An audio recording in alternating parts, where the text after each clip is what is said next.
Happening today, we remember 1 year since a major tornado outbreak carved a deadly path of destruction through southeast Tennessee and the Deep South. The Easter Sunday outbreak included 4 confirmed tornadoes in Tennessee. 4 people died in this state. The largest tornado to hit Tennessee was an EF3 that day.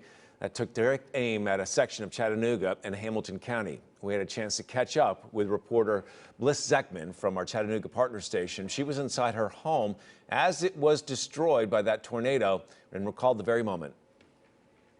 I just remember the front door coming to the back door, and my glasses got thrown off my face, and I got hit by some debris, and luckily it wasn't anything serious or anything like that. I had a black eye for like a week and a half, but that was all. And when you look at what was left of our house and what it was hit and how it took a treadmill and shifted it across the room, and just the both in awe and just like horror of what Mother Nature can do. Bliss has now reported extensively on the rebuilding and says it has been a slow process for many families. We dealt with 2 devastating things in 1 year, a pandemic and a natural disaster. And when you couple those things together, it's a recipe for disaster.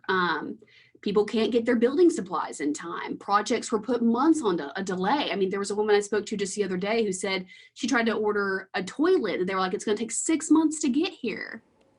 Well, as we mentioned, this was part of the larger outbreak that stretched from Texas to the Carolinas over a 2-day period. More than 30 people died those days. Damage was estimated to be at least $3 billion.